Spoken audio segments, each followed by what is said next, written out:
What's up guys, my name is Muhammad Afiuddin bin Jamilan, but everyone's called me Afi.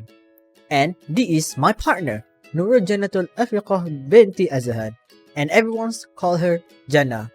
Pretty neat, huh?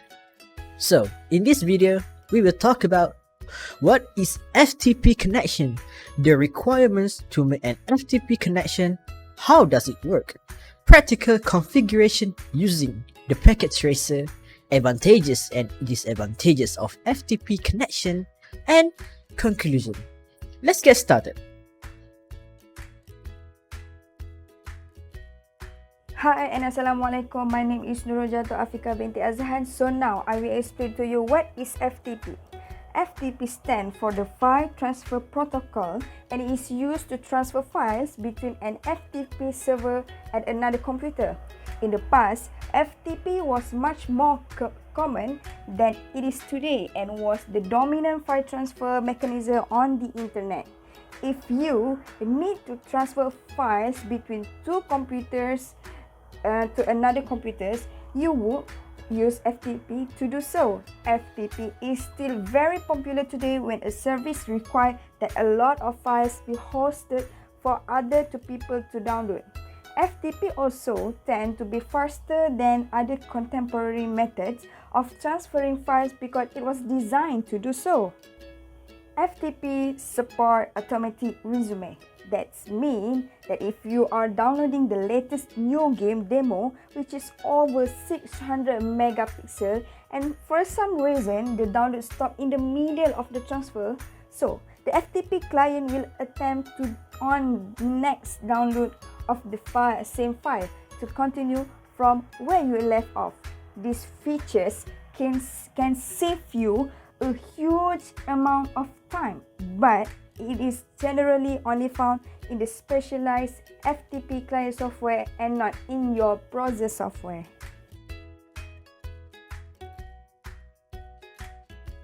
So now we will move to the second part, which is requirement for FTP connection. For the first, I will explain to all of you what is client and server. For the FTP to work, this need to be client and a server. The client connect to the service, the client and a server communicate back and forth. Then the server must validate that the client has access to a part of the server it is trying to access, and then the client copies the file to the directory. So for the second part, I will explain to you what is port 21 and port 22. Port 21 is commonly associated with the FTP. FTP has been assigned to port 21 by the Internet Assigned Number Authorities. The IANA also oversees global IP address allocation. Individuals, companies, and universities, all of them still use port 21. It is well-known port number. Well, non-port are essentially for daily online interaction and data transfer. Establishing a connection with a server via port 21 does not automatically give your information away, while your port 21 connection allows you to enter FTP command and browse file listing on the server. For the port 22, typically run over TCP port 22, as FTP is more friendly to today's client-side firewall since it only requires a single port 22, which means the port 22 is used in the SFTP. The SFTP only requires a single port to be open sending controls and be sending or receiving data file. The fact that SFTP uses a single port for all communication, it can make it easier to use than FTPS, especially when dealing with strict firewall policies.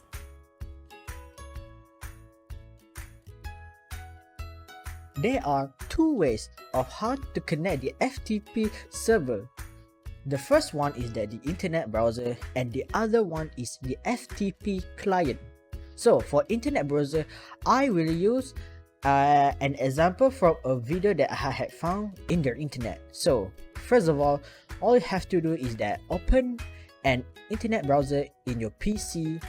Now in the web address on top, type the address of the FTP server like you always do with the HTTP format. That will be the URL. Normally, if you're going to a regular website, you have to type HTTP for the prefix. But because we are going to an FTP site, we have to type FTP. After that, you will access the website. The second one is the FTP client, and the most popular client to connect to an FTP server is FileZilla. We will show an example through a video. So the FTP client will provide the GUI and a clearer view and experience rather than using the web browsers. First one is that you have to provide the address of the FTP server, the username and password if required, and the port should be 21. So press the connect button and you will be successfully connect to an FTP server. Easy. So how does the connection works actually? So just like Jana told you, that FTP connection used to transfer files between two computers over a network and internet. But how does it connect to each other? In this case, we will use the FTP client as an example. So FTP uses one connection for commands and the other for sending data and receiving data. FTP has a standard port number on which the FTP server listens for connections. Remember the port number that we use in the FTP client? So port 21 will be the main means of communications between the client and the server. Port 20 is used for transfer data via the data channel. Port 21 referred as command port. Example, the FTP client issues a command to the FTP server to get a list of files and folders that are present on the FTP server. As the FTP servers receive the command, FTP server then sends the list of files and folder back to the FTP client. Port 20 will be used in the internet connection to send and receive data. Port 20 referred as data port. To give a further explanation for the connection, we will show the practical configuration using the CPT after this. Stay tuned. Okay, so this just happened yesterday. 3 minutes that I do just now. I hope it doesn't take 12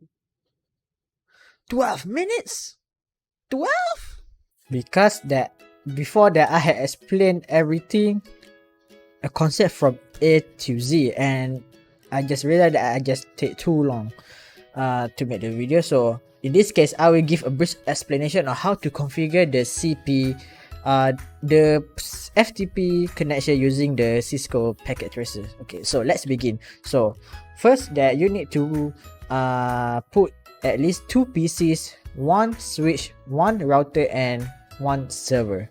So make sure that you use the straight through cable for each connection for 2 devices, because you are connecting all 2 devices with different types of it. So first of all, that you need to go to the server. So go to the FTP services and make sure the service is on. Put whatever username that you want and put the password. Remember the password, guys. So, and after you input your username and password, make sure that you tick the read, delete, rename and list, because if you don't do this, there will be an error when you want to check the directory for the FTP server. So next, you have to configure the IP configuration. In this case, I had already done it, and the subnet mask will be the same for all of the gigabit both of the gigabit internet and the PC0 and PC1.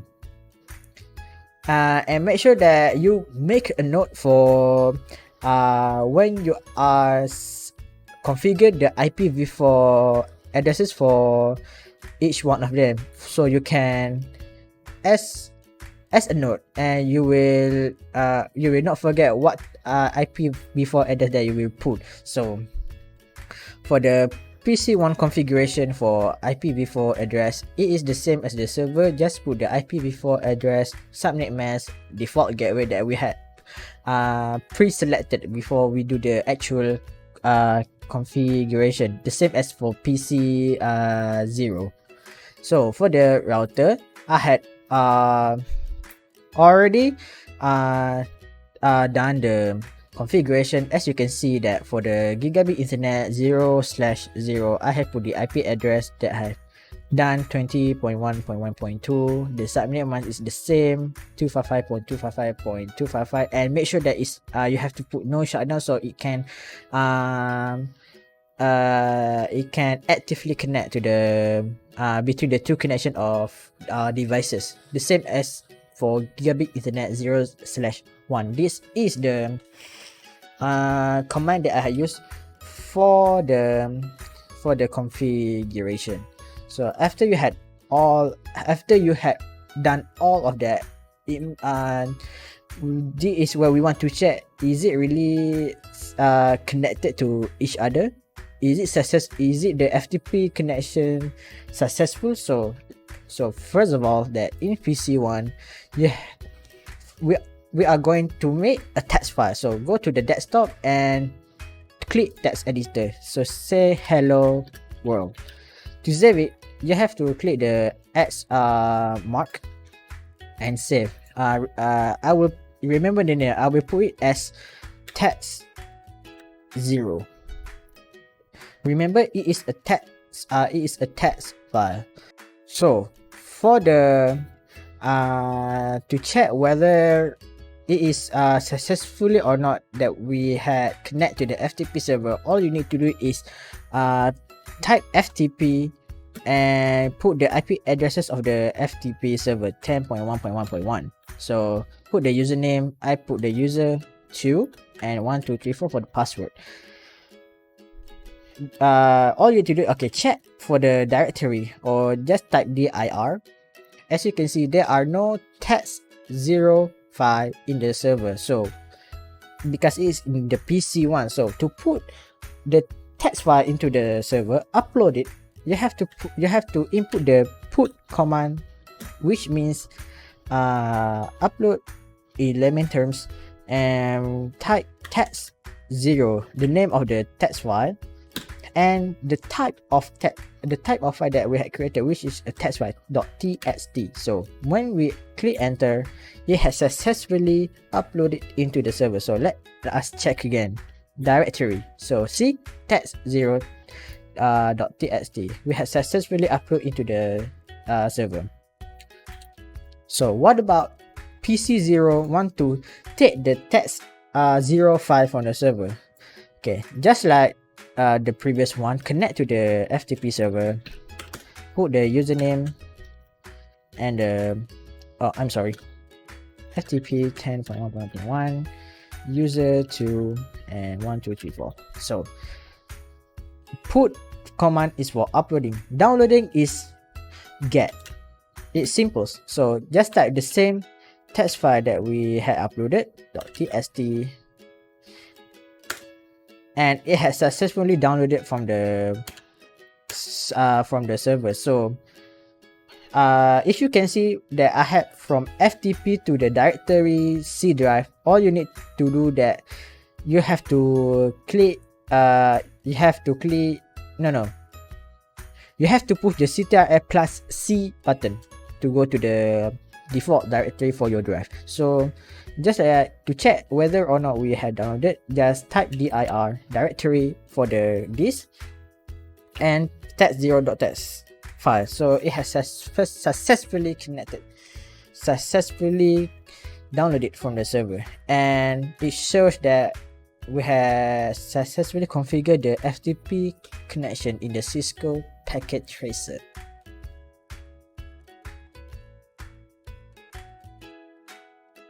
Everything that have been created by the humans must have the advantages and disadvantages. Same goes to the FTP connection. Here, I will explain to all of you what disadvantages of FTP connection.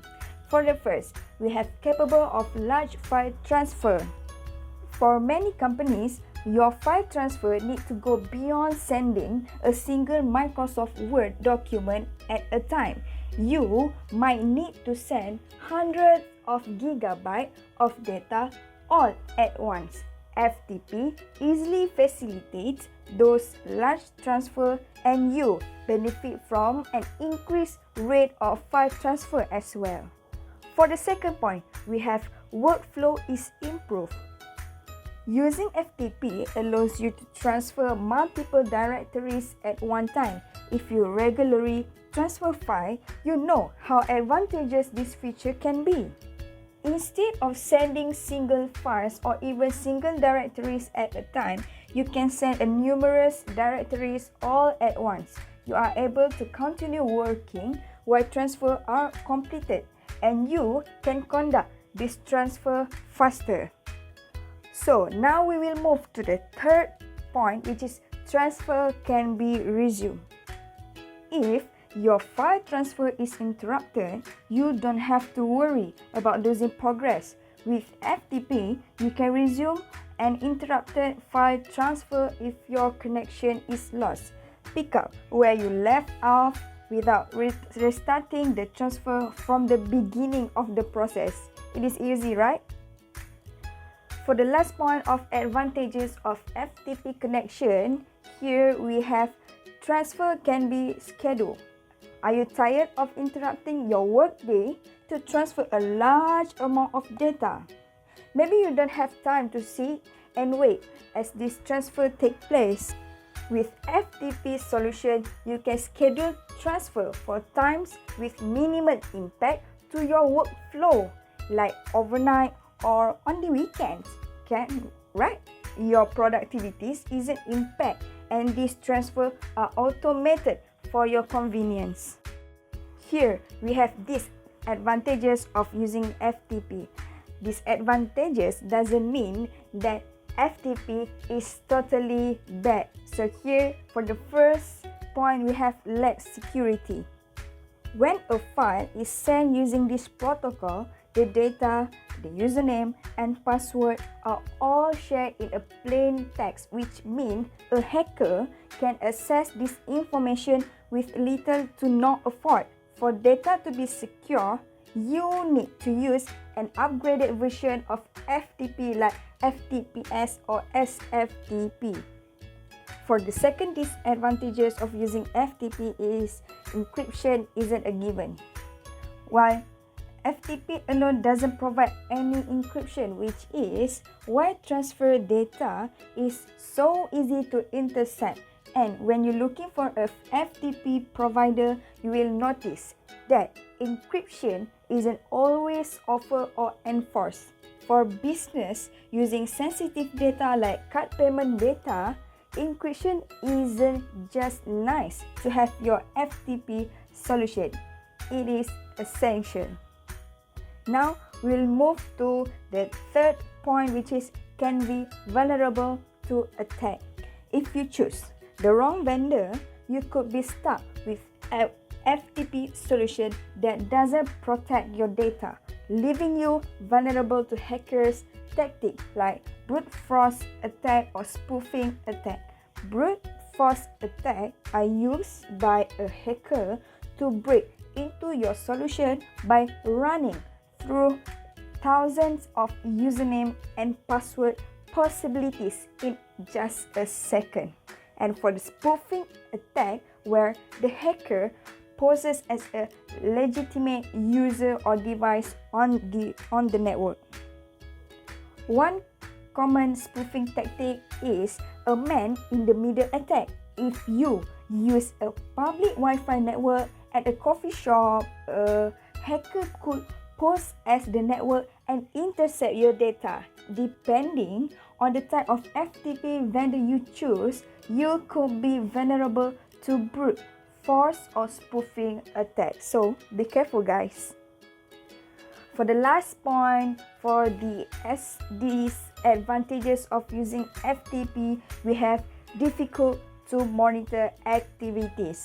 Before you partner with an FTP vendor, you need to think about reporting requirement for your company, especially with many FTP solutions, you will face an inability to track or inconsistency in tracking what has been uploaded on the remote system. So, if files are mishandled or a data breach occurs, you may struggle to track the source of problem. Numerous FTP options lack the access control needed to ensure your employees align with a file sharing best practice. All of these drawbacks to using FTP can be solved by choosing the right FTP provider.